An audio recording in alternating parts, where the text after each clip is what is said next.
안녕하세요, 벤지입니다. 대한민국의 먹거리에서 가장 중추의 역할을 하고 있는 반도체에 대하여 가장 직설적이고 미래지향적인 의견을 제시하고 있는 반도체 열전이라는 책에 대한 리뷰와 감상평을 말씀드리도록 하겠습니다.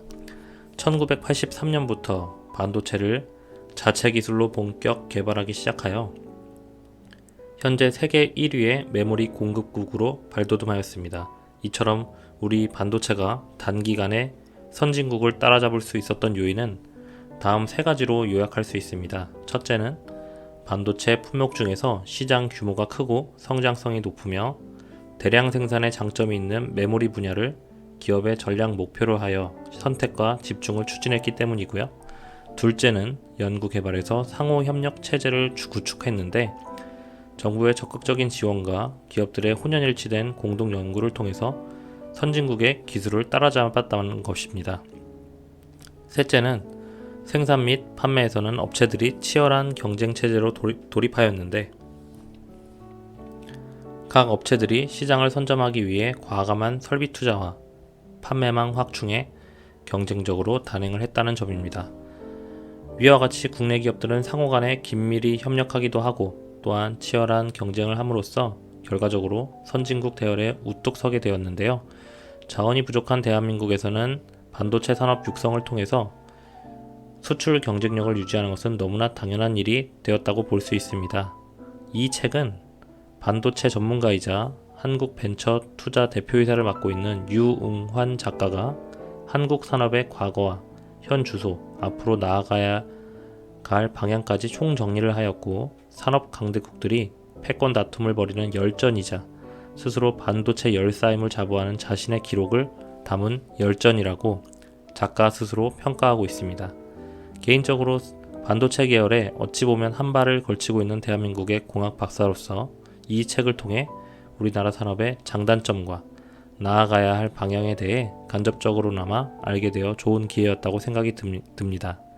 그럼 지금부터 책에 대한 리뷰와 감상평을 전해드릴게요. 기본 정보 및 책 소개. 제목 반도체 열전. 저자 유웅환. 출판사 비즈니스맵.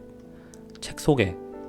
인텔, 삼성전자, 현대자동차, SK텔레콤 등 국내외 유수의 기업을 거쳐 현재 정책금융인 한국모태펀드를 운영하는 한국벤처투자의 대표가 된 유웅환 박사는 이 책을 통해 대한민국 반도체 산업에 관한 로드맵을 제시합니다. 28년 반도체 전문가로 살아오는 동안 중국으로부터 거액 스카우트 제의를 뿌리쳤다거나 대한민국 국적을 회복하게 됐던 것, 모두 그는 열사와도 같은 마음가짐이 아니었다면 불가능했을 것이라고 회고합니다. 세계 반도체 산업의 시작이자 근간인 미국 실리콘밸리에 발을 들이고 최첨단 기술을 개발해 나갔던 한 열사의 기록이자 그의 선친을 비롯한 반도체 1세대들로부터 향후 대한민국 미래를 이끌어 나갈 후세에 이르기까지의 열전으로 자부합니다. 전 세계 반도체 열전이 디지털 대전환과 4차 산업혁명의 향배와도 맥이 닿아 있는 가운데 한국 사회가 미래에도 지속 가능한 세계적 경쟁력을 확보하기 위해 저자의 조언에 귀를 기울여 볼 때라고 강조합니다. 책 속의 주요 내용. 그래서 나는 지금도 대한민국이 가진 무한한 가능성에 내 실리콘밸리에서의 경험을 이식해서 우리나라가 앞으로 반도체 강국으로서 세계 위에 우뚝 서기를 바란다. 이를 위하여 현재까지 지속되는 반도체 패권, 즉 열전의 역사를 살펴보지 않을 수 없었다. 그런 의미에서 이 책은 반도체 열사로 자부하는 나의 기록, 그러니까 열전이기도 한 것이다. 이 책이 세 가지의 의미를 담은 열전이라는 이름을 가진 이유다. 나는 먼저 그 열전의 역사로부터 이 책을 시작하려 한다. 프롤로그 중에서 지금 삼성전자가 세계 반도체 시장에서 위상을 뽐내고 있지만 합병 당시 아버지의 의견을 좀 더 반영했다면 더 좋은 결과를 내고 있을지 모르겠다는 생각이 든다. 아버지는 결과도 중요하게 생각했지만 과정도 허투루 생각하지 않으셨기 때문이다. 실제로 삼성전자는 최근 들어 백색 가전의 비중을 줄여가고 반도체 중심으로 사업을 개편하고 있다. 지금의 삼성전자는 사실상 삼성 반도체와 같은 느낌이다. 그러니 반도체 사업의 가능성과 중요성을 내다본 아버지의 해안은 수십 년이 지난 지금 와서 봤을 때 더욱더 빛을 발하고 있다. 일부 2장 중에서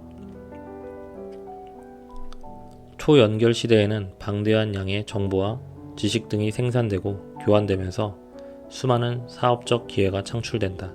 전문가들은 빈부의 격차가 해소되고 효율적인 자원을 사용할 수 있는 등 여러 사회적 문제를 능동적으로 대처할 수 있다고 전망한다. 다양한 경제 주체와 산업, 사업 영역, 그리고 구조, 학문, 사회문화, 계층, 세대, 국가 등으로 연결 범위가 넓어지고 이를 기반으로 부를 창출할 기반과 구조를 마련할 수 있다. 미래는 기술의 발전으로 현재보다 다양한 방법들로 수많은 대상을 연결하게 된다.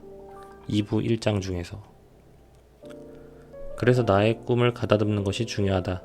나는 무엇을 하고 싶은지, 나는 무엇을 할 때 즐거운지, 무엇을 해야 보람이 있고 스스로 만족할지, 그리고 나는 무엇을 잘하는지, 조금 더 거창하게는 내 계획의 비전은 무엇인지 묻고 또 물어야 한다. 그리고 그 답에 부합하는 길을 찾고 그려야 한다. 그러니 흔들리지 말자. 현혹되고 미혹되지 말자. 불안해서 떼지어 흐르는 물처럼 흘러가지 말자. 그럴수록 사람은 나약해진다. 꿈이 단단한 사람이 척박한 세상을 버티는 힘도 세다. 3부 1장 중에서 결국 일군의 사업 집단이 만들어내는 조직력이 시장 지배를 판가름짓고 있다. 이것은 맹자로 치자면 지리에 해당한다. 신기술의 개발로 세계 산업의 판도를 바꾸는 흐름을 타는 호기를 잡았다고 한들 지리가 없다면 백해무익하다. 경쟁하면서도 전략적으로 제휴하고 시장의 흐름을 만들어가는 실리콘밸리의 노력은 진부하지만 값진 교훈 하나를 일깨워준다. 경쟁과 제휴를 자유롭게 넘나들 줄 아는 오픈 마인드가 필요하다는 것이다. 4부 3장 중에서 정부는 정책의 가치의 방향은 주도해야 하지만 그 구체적인 실행에 있어서는 철저히 조력자의 입장을 견지해야 한다. 그래서 정부는 정답을 만들어 제시하는 방법보다는 오답을 지어나가는 방식을 채택하는 편이 오히려 바람직할 수도 있다. 정부가 조용한 추진자이면서도 활발한 조력자로서의 역할을 해야 한다는 뜻이다. 이와 달리 정부가 정부의 자격과 역할에 대해 오해할 때 경제 생태계와 시장은 그 건강한 기능을 상실하고 만다. 5부 4장 중에서 인텔에 입사한 뒤 수석 매니저가 돼 연구 개발뿐만 아니라 조직 전체를 조망하는 기회가 생겼을 때 처음 맞닥뜨린 모습은 무척 낯설었다. 몇몇 직원이 먼 거리를 이동하는 것이 불편해 퇴사하겠다는 의견을 내비치자 담당자가 그들이 집에서 일할 수 있는 환경을 만들어주자고 제안하는 것이었다. 처음에는 도저히 적응할 수 없는 모습이었다. 그러나 시간이 지나고 그들이 이뤄내는 성과를 알게 됐을 때 오히려 내가 일자리에 대해 얼마나 큰 편견을 가지고 있었는지 되돌아보게 되었다. 그 자기 반성은 결국 일은 사람이 중심이 되어야 한다는 문제의식으로 이어졌고 내가 한국 기업으로 돌아오게 하는 계기가 되었다. 5부 7장 중에서 나는 간곡히 호소한다. 전 세계적인 반도체 전쟁 하에서 대기업들이 더욱 절실해져야 한다. 정치인들이 더욱 절실해져야 한다. 건전한 반도체 생태계 조성에는 필요성을 더욱 강력하게 느꼈으면 좋겠다. 그래야 장기적으로 지속가능한 반도체 성장이 가능하고 지속가능한 대한민국의 성장이 가능하다. 그렇지 않으면 전 세계적 반도체 전쟁 하에서는 all or nothing, 어쩌면 끝내 모든 것을 잃게 될지도 모르는 일이다. 반도체는 물론이고 대한민국의 미래마저 모두. 6부의 2장 중에서 4차 산업혁명과 디지털 대전환은 어떤 전문가나 분석하는 통계나 전망의 멋진 신세계가 아니다. 기업이 소비자에게 선사하는 스마트한 기술의 전시장도 아니다. 바로 우리가 사람의 가치를 회복하는 기회이자 기술과 문화가 어우러진 흐름이다. 그 흐름을 주도하는 퍼스트 무버가 될 준비가 되어 있는가? 우리는 그 누구보다 큰 가능성을 가지고 있다. 우리 곁에 있는 사람을 돌아보라. 그 사람이 바로 우리의 미래다. 에필로그 중에서.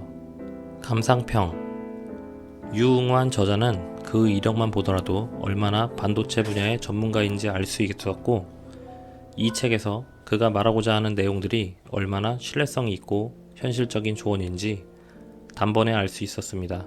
카이스트 석박사를 취득하고 직접 미국에서 잡 인터뷰를 진행하면서 한국에서 인텔이라는 대기업에 취업에 성공하고, 그곳에서 전문가로서 인정받았던 성공담, 그리고 다시 대한민국으로 돌아와 삼성전자에 스카웃되고 최연소 상무로 재직했던 이야기, 그 이후로도 제20대 대통령직 인수위원회에 합류할 정도로 우리나라의 반도체 산업에서는 절대로 빼놓을 수 없는 사람이며, 열전이라는 단어를 써도 아무도 뭐라고 못할 그런 존재라는 것을 알게 되었습니다. 1부에서는 세계를 호령한 한국의 반도체 산업이 이제는 중국으로 주도권을 넘겨줄 위기에 처해 있다고 말하고 있습니다. 미국에서, 일본에서, 그리고 일본에서 한국으로 넘어온 주도권이 이제는 중국으로 넘어갈 위기라는 것입니다. 2부에서는 반도체 산업의 미래에 대하여 이야기하고 있으며, 향후 어떤 미래가 그려질지 저자는 그것이 보이기라도 하는 것처럼 현실감 있고 생생하게 미래를 바라보고 이야기를 슴슴하게 전달하고 있습니다.